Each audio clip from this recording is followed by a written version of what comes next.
Jay here for Stretford, Paddock. This is the Paper Talk. As you can see, I'm outside Old Trafford and it's really cold. I'm almost at a stage where I need to wear gloves, but not yet because, you know, I'm soldiering on. The latest news or the stories doing the rounds are just the press having a dig at our players almost constantly over the weekend. Started with Mason Greenwood. We'll start with that one, where there's a story in the Mirror that he could be, or that Manchester United feared that Mason Greenwood could throw his career away like Ravel Morrison. Now, if you're not au fait, as the French say, with Ravel Morrison's career, one of the most talented youngsters I've ever seen. Remember him playing here for the academy. That academy team that featured the likes of Paul Pogba and Jesse Lingard. For me, he was a standout player. I used to watch that academy team quite a lot. They won the FA Youth Cup. They beat Sheffield United in the final, played against Harry Maguire. And Ravel Morrison was the most exciting player in that team. Didn't really work out for him. Had a lot of issues on and off the pitch. Got himself into a little bit of trouble. Became a sort of much-travelled player. And never really fulfilled his potential. I know he's still only 27, so you could argue, well, it's not all over for him yet. But he was touted as being a superstar, and it never really happened. Now there's sort that, you know, Man United fear that could happen with Mason Greenwood. No, they don't, and I don't know where this is coming from. I think Rio Ferdinand called it out, saying, who are you speaking to? I think it was Steve Bates who had the story, because there's been no sort of talk of Mason Greenwood ending up like Ravel Morrison. And what's really worse about this story is the fact that Mason Greenwood is going through a tough time of it in a minute. We know he's been liking posts that have said for people to leave him alone. We had a post ourselves on our Twitter where we said that, and he liked it. He's also been liking posts that talk about how he's dealing with his friend's suicide. Jeremy Whiston, the teenager who was at Manchester City, unfortunately took his own life. Mason Greenwood, from what we know, was friends with him and has been liking posts about that. So he's obviously going through it. We know he's not played as much football this season as we would have liked to have seen, but the idea that he's becoming Ravel Morrison, or that the club fear he's going to become a new Ravel Morrison, is a nonsense. And it shouldn't be happening. We shouldn't be hearing these sorts of stories, especially with a youngster who is obviously going through a bit of time of it. And I hope that United fans will have his back on social media. It looks like we have, because that story for me is a non-starter and it shouldn't have been written.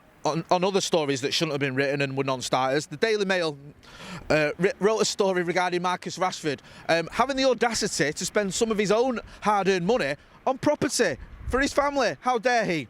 They did a story that had the headline, "What a result, campaigning football star Marcus Rashford has bought 5 luxury homes worth more than 2 million.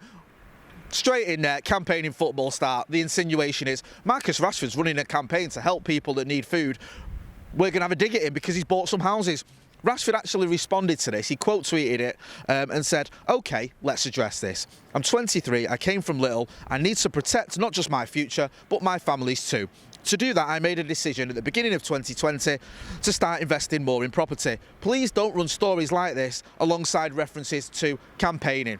Well said, Marcus Rashford. He shouldn't have had to call it out. He shouldn't have had to comment on it. But I'm glad he did, because they need calling out when they're writing drivel. And what's worse is it actually took 2 reporters to write that nonsense. That's the same amount of reporters that worked on the Watergate scandal. If you don't know what that is, have a Google. Talking, while we're on this subject of Manchester United players being in the press and perhaps having unfair stories. Now, believe it or not, it looks like Paul Pogba has been at the centre of a story. Who'd have thought it? Away with France. And it seems he may have been treated a little bit unfairly. Now, this story was doing rounds last night and everyone was going crazy. Everyone was kicking off because Paul Pogba had apparently, well, he had spoken to French media outlet RTL, and Fabrizio Romano quoted him as saying this: "This is a period I've never experienced in my career. The French national team is a breath of fresh air.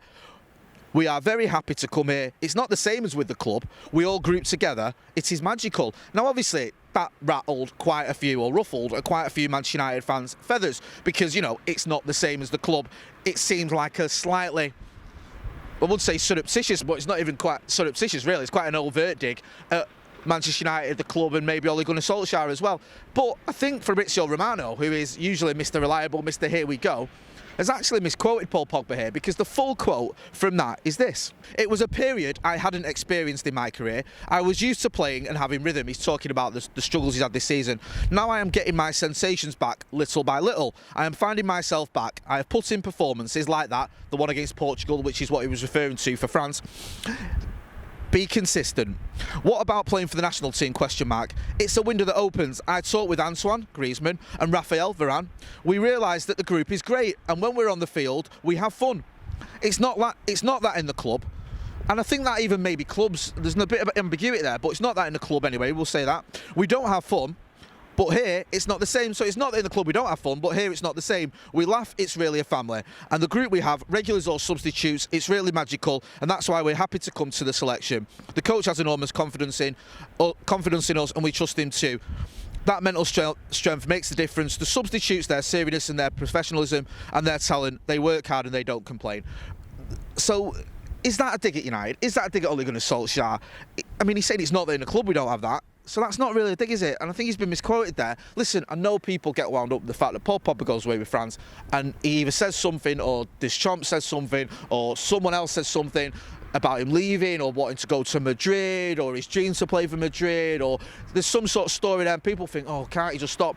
But to be fair, he's giving an interview talking about his performances for France, saying he's not having the best time of it in England at the minute, or his performances haven't been great, which is a fair comment, and saying that he's having fun with France.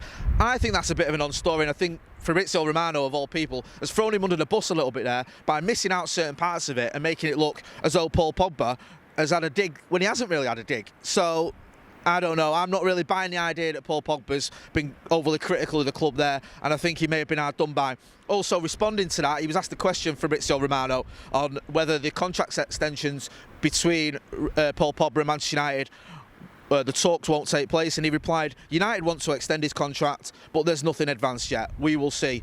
Smiley face emoji. So that's the Paul Pogba scenario.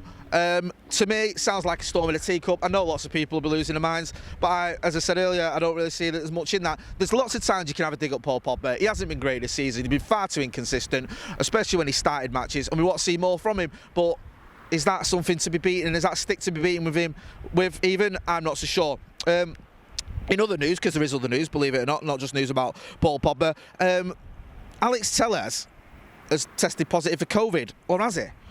Well, there's news reports that he's tested positive for COVID, but there's a bit of ambiguity as to whether that's his previous test or a new one.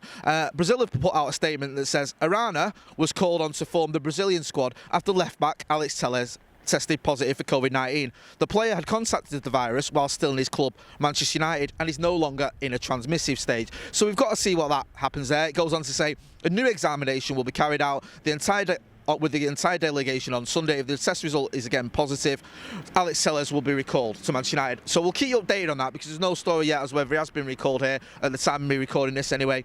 We'll have to see whether that is a new test for positive, or whether it's an old one that we previously had with him, and whether he'll be available this weekend, which is the story or the news that everyone wants to know. Whether we can have Alex Tellez back in the squad, because we know Luke Shaw picked up an injury against Everton, so he's injured, he's out. So, you know, it's not great the fact that we've also got potentially Alex Tellez misses. It looks like all eyes could be on Brandon Williams. Other news, if you want some more, Raul Jimenez. It is Jimenez, isn't it? Oh, is it? No, it's Jimenez. Jimenez, isn't it? It's Portuguese. Oh, well, not Portuguese. You know what I'm on about. He's been talking about Manchester United coming in for him, and he said, one day I woke up and Juventus wanted me, another Manchester United, and what I know is that their approach is made. So he talks about the fact that United went in for him, but an agreement was never reached and nothing was close. I am very happy at Wolves. So he's been talking about the fact that we were linked with him in the summer. At one point it looked like he was going to come to United, or that we were going to make a bid for him at least. He's sort of confirming that there was a bit of interest there, but nothing obviously came of it. And just finally, with a little bit more news as well, there's been reports that United have rivals for the signature of Hakan Çalhanoğlu. Have I got that right? The AC Milan playmaker. We've been linked with him for a little while now. I think it was Romano who first said this one, or it might have been one of the Tier 1 journalists anyway. But apparently there's other clubs are interested, including Atletico Madrid and Juventus. Now his contract expires next year. United have been linked with him. This type of playmaker player. He's been likened to Mesut Özil. If you into that kind of thing. United reportedly could be in for him, but we could face a bit of competition from Atletico Madrid and also, Juventus. And just finally, we'll give you a little hand finally. Bruno Fernandes has been speaking. He spoke to Manchester United, funnily enough, on their podcast, and he was talking about his sort of players that he admired. And he spoke about Paul Scholes. He said one player was Paul Scholes that he always admired. He said, for England, a lot of people talk about Frank Lampard because he scored a lot of goals. Of course, one of the best in England too. You have Steven Gerrard too. But I think Scholes is the one who makes the difference, more difference than anyone else. And I have to agree with that. Forget the debate about Lampard, Gerrard or Scholes. I saw them all, and Scholes was the best. Take my word for it. That's been the Paper Talk. I'm absolutely freezing. My hands are turning blue. But don't worry, we'll all be about the Reds this week. We've got loads of good content coming up. We'll be previewing the game at the weekend, obviously. United back in action. We'll also have Alston's Brew later on today. We'll have the Devils podcast. We'll have Adam McCullough and Joe doing their Premier League P-Take, which went down like a treat last week. That was the first one, the first of many. So make sure you check that out. Don't forget as well to hit like, share and subscribe, because unlike some of the gutter press, we don't tell loads of lies. Thanks for watching.